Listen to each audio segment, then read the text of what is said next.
नमस्कार, स्वागत है आपका इनसाइड स्टोरी में और मैं हूं आपके साथ मुस्कान शास्त्री। राहुल गांधी पहले बिहार के वोटर्स यात्रा पर थे और अब वो रायबरेली की यात्रा पर है, यानी वो उनका खुद का चुनावी क्षेत्र है जहां से वो आते हैं और अब वो 2 दिन की यात्रा पर है। तो वहां जाकर वो हमेशा जाते आते रहते हैं, जैसा कि आपको पता है कि वहां आना जाना उनका लगा रहता है। लेकिन इस यात्रा के बाद वो जब रायबरेली पहुंचे हैं तो वो दलितों से मुलाकात कर रहे हैं और अपने लोगों से बातचीत करते रहते हैं। लेकिन इस बार वो जिस तरीके से दलितों से मुलाकात कर रहे हैं, पिछड़ों से मुलाकात कर रहे हैं, तो ये कयास लगाए जा रहे हैं कि वो एक नए वोट बैंक और वोट बेस बनाने की कोशिश कर रहे हैं। हालांकि उनके अपने जो सहयोगी हैं, उनके जो मित्र हैं, उनके वोट बेस और वोट बैंक कह सकते हैं, वो भी सेम ही हैं। लेकिन अब राहुल गांधी भी उसी दिशा में दिख रहे हैं। बहुत से लोग ये सवाल कर रहे हैं कि क्या राहुल गांधी एक नया वोट बेस बनाने की कोशिश कर रहे हैं। तो आखिर माजरा क्या है, इसी विषय पर चर्चा करेंगे। हमारे साथ चर्चा के लिए मौजूद है हमारे सहयोगी डॉक्टर संजीव त्रिवेदी। बहुत स्वागत है आपका। आखिर ये माजरा क्या है? क्या राहुल गांधी वही वोट बेस बनाने की कोशिश कर रहे हैं जो ऑलरेडी उनके सहयोगियों का वोट बेस है? देखिए, ये जो प्रयास है, कोई एक दिन का आज का प्रयास तो है नहीं, लेकिन इस प्रयास में धीरे धीरे जो पैनापन है वो आता दिख रहा है। और शायद इसीलिए आपने इस विषय को चुना है, क्योंकि भारतीय जनता पार्टी से टक्कर लेने में उन्हें जाहिर है सहयोग की ज़रूरत है। गठबंधन में बिहार में भी और उत्तर प्रदेश में भी कांग्रेसी चुनाव लड़ते आए हैं, लोकसभा चुनाव जैसे उन्होंने लड़ा था। लेकिन साथ ही साथ आज की तारीख में अगर देखें तो कांग्रेस के पास है क्या और क्या नहीं है। कांग्रेस के पास एक लेगेसी है, एक पुराना नाम है, और जो नहीं है वो है एक डेडिकेटेड समर्पित वोट बैंक। ये जो डेडिकेटेड समर्पित वोट बैंक के नहीं होने से नुकसान ये हुआ कि एक दौर में जो पार्टी बहुमत में रहा करती थी, उसके बाद वो धीरे धीरे घटती गई, फिर गठबंधन की सरकारें बनी और आज की तारीख में यही स्थिति है कि ये तीसरा कार्यकाल है प्रधानमंत्री मोदी का, सत्ता से बाहर हैं। और ऐसे वैसे नहीं, बल्कि पहली बार में मात्र 44 लोकसभा के सांसद जीत पाई थी कांग्रेस, फिर 52 2019 में, और इस बार थोड़ा बेहतर हुआ तो 99, यानी कि डबल डिजिट में ही आंकड़ा रह जा रहा है एक ऐसे दल का जो कभी हर बार लगातार बहुमत से सरकार बनाया करता था और देश में 55-60 साल उसने सरकार चलाई है। क्या हो गया? हुआ यूं कि जो उनका अपना वोट बेस था वो धीरे धीरे उनसे छूटता चला गया, और वो बेस जिनके द्वारा लिया गया, आपने खुद कहा, संयोग देखिए, वही आज उनके मित्र हैं। बिल्कुल। बिहार में अगर कांग्रेस की सरकार 1989 में किसी ने रिप्लेस की तो उनका नाम लालू यादव था। बिल्कुल। उन्होंने सरकार बनाई थी। उसी प्रकार कांग्रेस की जो सरकार उत्तर प्रदेश में रिप्लेस हुई थी तो वो मुलायम सिंह यादव थे। पहली सरकार लालू यादव की भारतीय जनता पार्टी के समर्थन से बनी थी, और कुछ उसी प्रकार का माजरा उत्तर प्रदेश में भी था, क्योंकि उस वक्त मुख्य प्रतिद्वंदी कांग्रेस पार्टी थी। फिर धीरे धीरे ये सिलसिला बढ़ता गया और देखा ये गया कि जो कांग्रेस के प्रति समर्पित वोट बैंक था, और ख़ास तौर पर इसमें नाम आप ले सकती हैं अपर कास्ट का, दलितों का, अति पिछड़ा वर्ग का और मुसलमानों का, इन सब को मिला करके एक ऐसा कॉम्बिनेशन तैयार होता था जो उसे सत्ता में रखता था।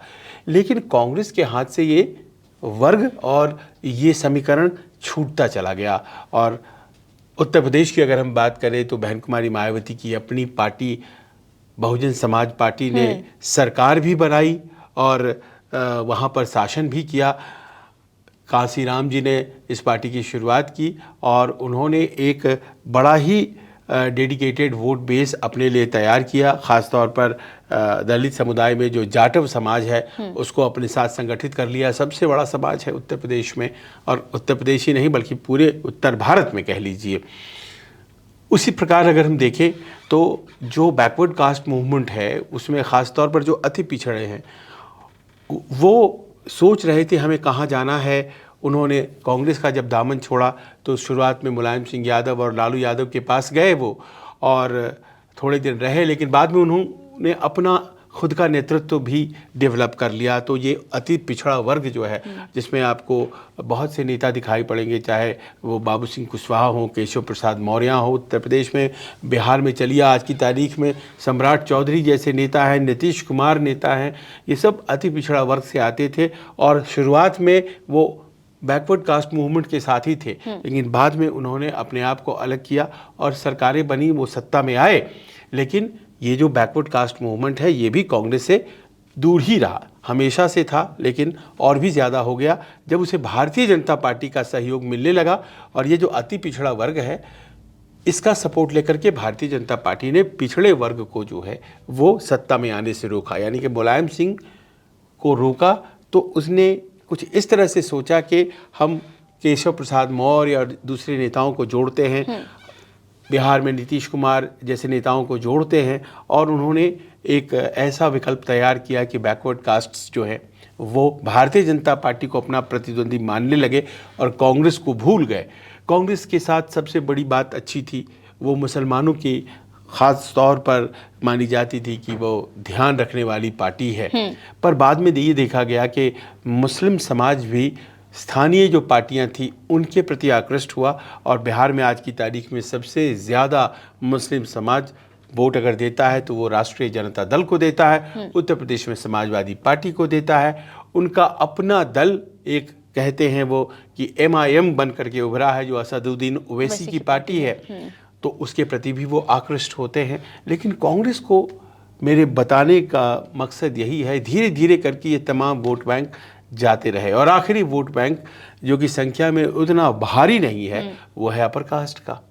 वो डेडिकेटेड तरीके से आज़ादी के बाद से ही लगातार वो कांग्रेस के साथ था, लेकिन भारतीय जनता पार्टी नजर नहीं आता। खास तौर पर पिछले 11 सालों में, और या उसके पहले कह लीजिए कि अटल आडवाणी काल से ही वो कांग्रेस को छोड़ करके भारतीय जनता पार्टी की तरफ चला गया, खास तौर पर ब्राह्मण समाज, और अब वो वापस आने के लिए भी तैयार नहीं है। तो ऐसे में रह क्या जाता है कांग्रेस के पास, राहुल गांधी के पास। अब राहुल गांधी जिस तरफ बढ़ रहे हैं वो एक वापस एक लेगेसी को लाने की कोशिश कर रहे हैं, एक नए वोट बेस की तलाश में है। क्या ऐसे में जो उनके दोस्त हैं जैसे कि अखिलेश यादव और तेजस्वी, एक तरफ बिहार और एक तरफ उत्तर प्रदेश, क्या उन्हें इससे नुकसान हो सकता है क्या?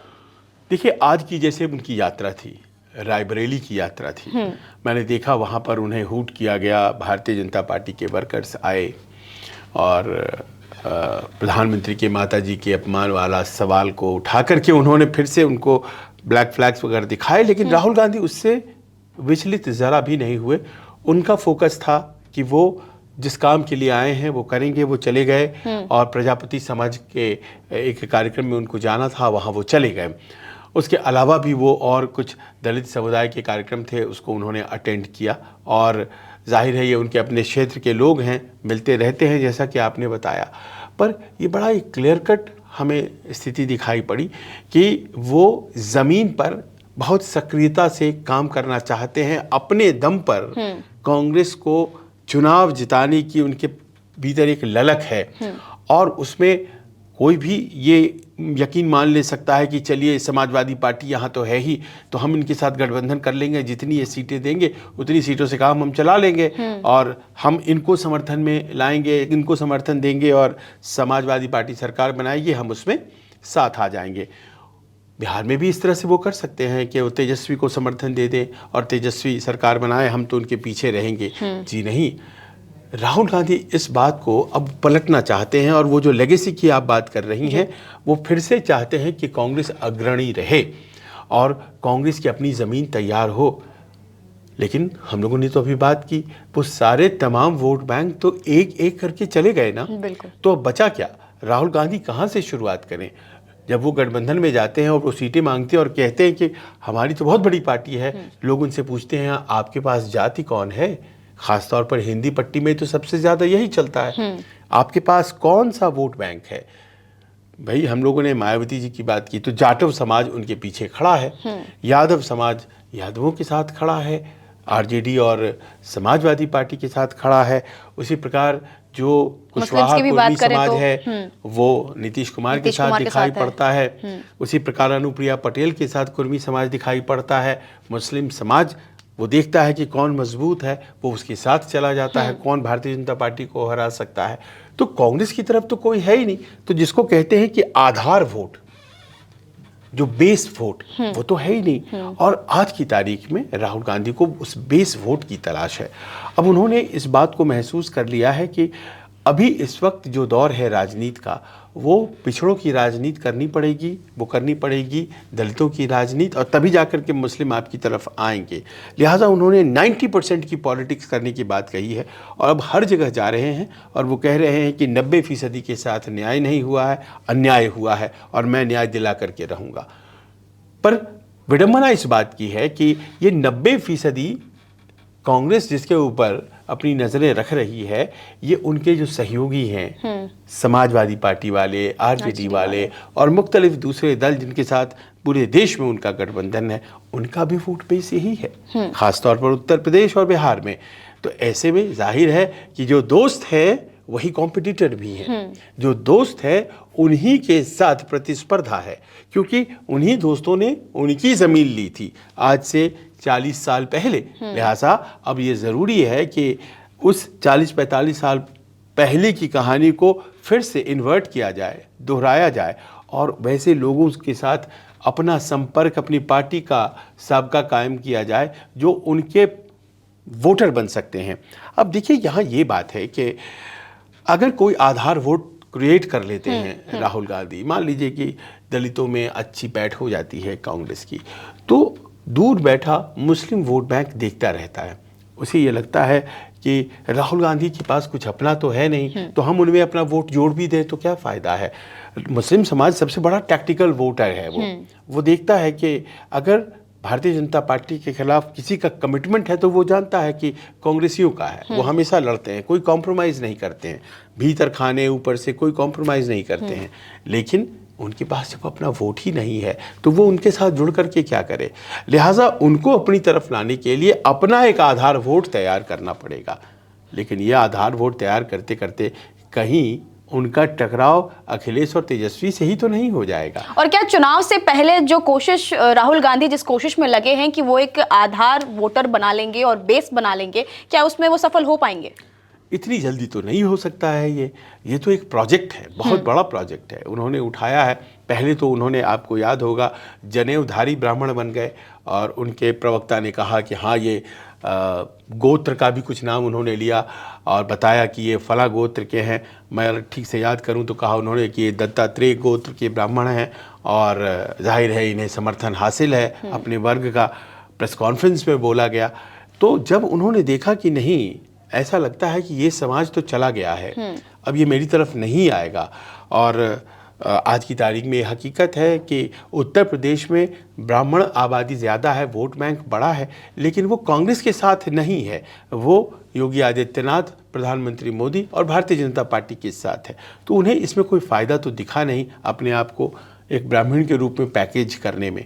दूसरी दिक्कत उनके साथ ये भी है कि उनके साथ ब्राह्मण उस तरह से आइडेंटिफाई नहीं कर पाता है जिस तरह से इंदिरा गांधी के साथ किया करता था। लिहाजा उन्हें इसमें फ़ायदा नहीं दिखा। तो उन्होंने एक बहुत ही कॉन्शियस एफर्ट से इस बात को सुनिश्चित किया कि वो उनकी राजनीति करेंगे जो कि समाज के पिछड़े लोग हैं, समाज के दलित हैं और जिनकी राजनीति आज की तारीख में संख्या के आधार पर बहुत अच्छी चल रही है, क्योंकि वन मैन वन वोट का हिसाब किताब है और संख्या उनकी ज़्यादा है। तो जिसकी संख्या भारी उसकी उतनी हिस्सेदारी।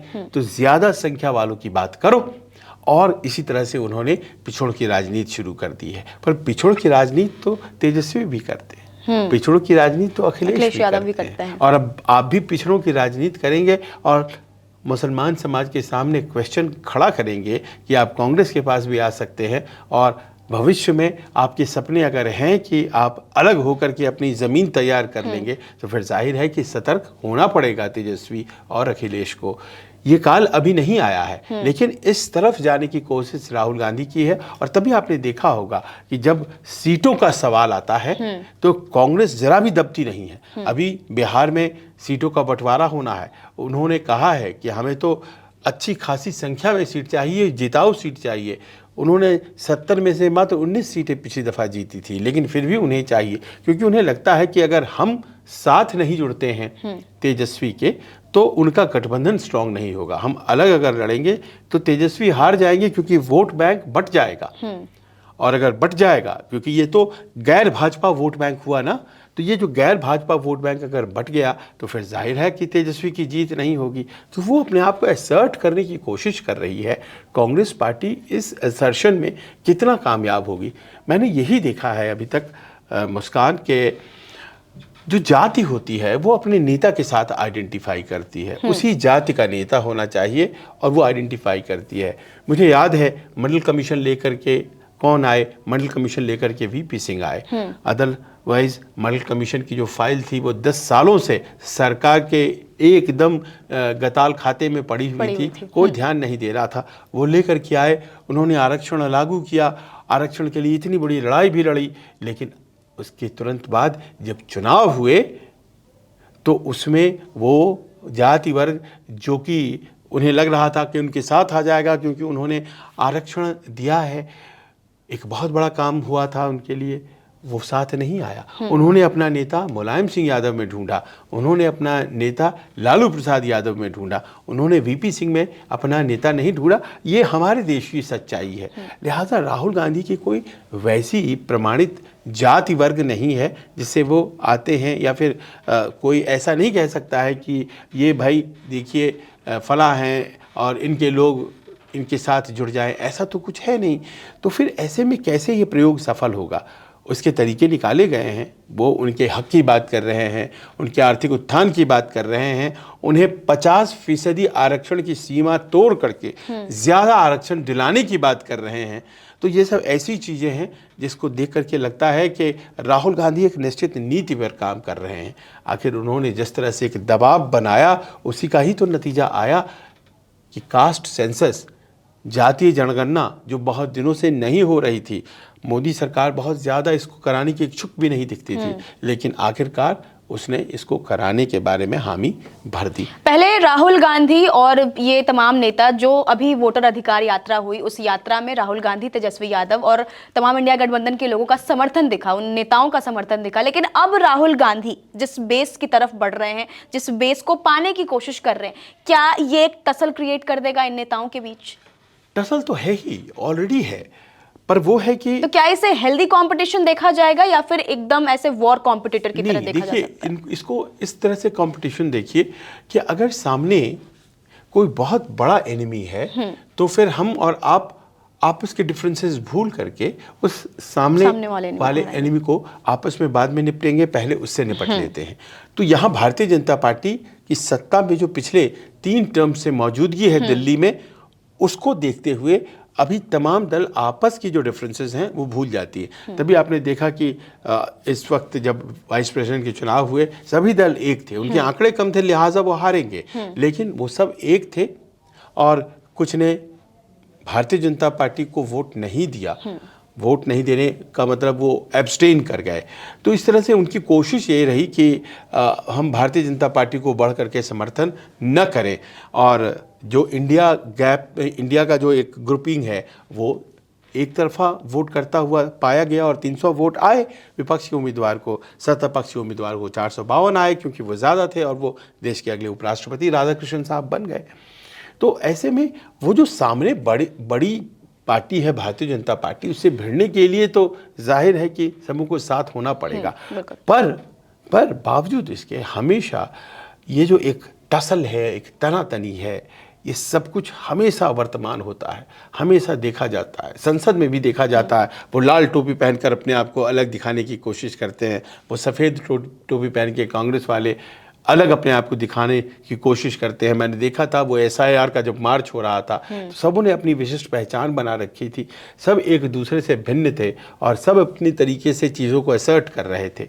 तो ऐसा लगता है कि जो इश्यू होता है उसमें तो ये साथ आ जाते हैं, पर जहाँ वोट बैंक का सवाल होगा वहाँ ये एक दूसरे का साथ शायद ही दे। इलेक्शन के दौरान तो दे देंगे, लेकिन ऐसा नहीं है कि समाजवादी पार्टी वाले आकर के कांग्रेस के राहुल गांधी को मदद करेंगे और कहेंगे कि आइए साहब आपका हम वोट बैंक तैयार करवा देते हैं। इस तरह से तो नहीं हो सकता है, क्योंकि ये तो राजनीति है, ये राजनीति है। और हकीकत यही है कि जो मजबूत है वही यहाँ पर चल पाता है। अब ऐसे में राहुल गांधी के पास यही सबसे बड़ा टास्क है आज की तारीख में। वो हो सकता है कि बहुत से पार्टियों को जोड़ करके सत्ता में भी किसी दिन आ जाएं और बहुत सी पार्टियों की ताकत से खुद को प्रधानमंत्री बना लें, क्योंकि बहुत सबसे बड़ी पार्टी तो कांग्रेस ही आखिर होगी, पूरे देश में लड़ती है। पर वो जो इस कांग्रेस की वो तलाश कर रहे हैं जो कि गए ज़माने की कांग्रेस है, जो इंदिरा जी के दौर की कांग्रेस है, उसे तो प्राप्त करना अब तभी संभव है जब उनके पास अपना समर्पित वोट बैंक होगा। और उसके लिए तो उन्हें लड़ना पड़ेगा, वो केवल भारतीय जनता पार्टी से नहीं बल्कि जाहिर है उनसे लड़ना पड़ेगा जो उनसे छीन करके उनका वोट बैंक लेकर के गए थे। एक खास बात आप देखती होंगी, मायावती जी कभी भी कांग्रेस के साथ नहीं आना चाहती हैं। तमाम लोग बोलते हैं उनको कि आइए गठबंधन में आ जाइए, विपक्ष का गठबंधन है। उनका स्टैंड रहता है कि नहीं, मैं तो बीजेपी से भी दूर हूँ और मैं तो कांग्रेस से भी दूर हूँ, क्योंकि उनको कांशीराम जी ने ये संदेश दिया था। ऐसा लोग कहते हैं कि मरते मर जाना, कभी कांग्रेस के पास मत जाना, बड़ी मुश्किल से इस वोट बैंक को उनसे अलग करके अपनी पार्टी में लाया हूँ, और ये कभी गलती मत करना कि वहीं चले जाना।